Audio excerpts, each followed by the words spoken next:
Hi guys, here's my review for Green Arrow Quiver comics from the early 2000s with writing by Kevin Smith and art by Phil Hester and Andy Parks, and it's DC Comics. So this book deals with a lot of continuity and building off of what had been happening in the DC universe in the 90s, and I didn't read any of those comics when they were published or now or ever. So I am jumping into this set of comics, having only read a few Batman and Superman comics and having read the Green Arrow stuff in the New 52, which happens way after this. And so basically, I went into this blind with no idea of any of the backstory of what was going on here. Yes. So I basically took it as my approach that I take to watching Doctor Who, which is just let them talk and let the story unfold, and if you figure it out, cool, and if you don't, that's good too. It's all about the story. If you guys want to know more about the continuity and how this fits into everything, Comic Pop did an excellent video, which I will link in the down bar. So basically, Oliver Queen was dead. He died in an airplane explosion, and he was atomized, so no body, nothing. He's completely, absolutely dead. In these comics, we have Oliver Queen showing up again.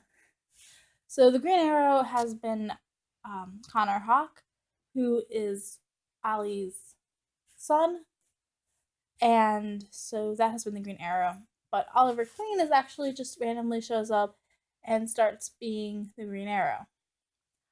Ollie has lost his memories from the last 10 years of his life, basically. Doesn't remember dying, doesn't remember a good portion of the things that happened to him. So the big mystery is, how is Ollie back? And why doesn't he remember anything prior to his death, basically? So there is a serial killer going around and murdering children, and that is what Ollie is trying to solve. He is working with Stuart, who is an elderly man who Oliver saved, and this guy recognizes him and be like, oh, you're Green Arrow. Let me help you out.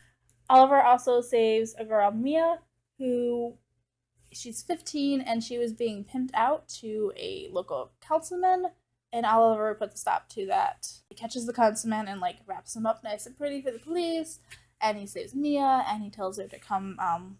He's been helping out at this youth center, and he should go see Oliver Queen because Oliver Queen will give her a job. Mia shows up and is basically like, hey, I know you. You're the Green Arrow. And he's like, no, I'm not the Green Arrow. I'm Oliver Queen. But Mia is way smarter than that and is like, no, you are. You should get a better costume and disguise. So that's Team Arrow. It's Stuart, Mia, and Ollie. Connor is on some hiatus in a monastery somewhere, so he's not actually showing up in these comics. We get a brief glimpse of him to know why he's not in the picture. Basically, the Justice League finds out that Oliver is back. He meets up with them. They're like, why don't you remember what's happening? How are you alive? And they're super glad to see him, but also it's also really weird that you were dead and now you're not. How'd that happen, man? We get to see the afterlife. We get to see demons. There's occult stuff going on in these comics. It was crazy adventure and super interesting. Because Oliver doesn't remember the last 10 years of his life, it was also a good jumping on point for me, not knowing what had happened, to be like, oh, this is who the Flash is now, and why he's not Barry anymore, and what happened to the Green Lantern, and Batman, and, well, Batman and Superman are the same guys, but their teams have changed, Robin's different, and Oliver's completely confused by this, which was great that they had to stop and explain all that for me so I could find out. The art is really edgy and stuff. I love this art. The lines, and it's dark. There are bold lines and these vibrant colors. I love that.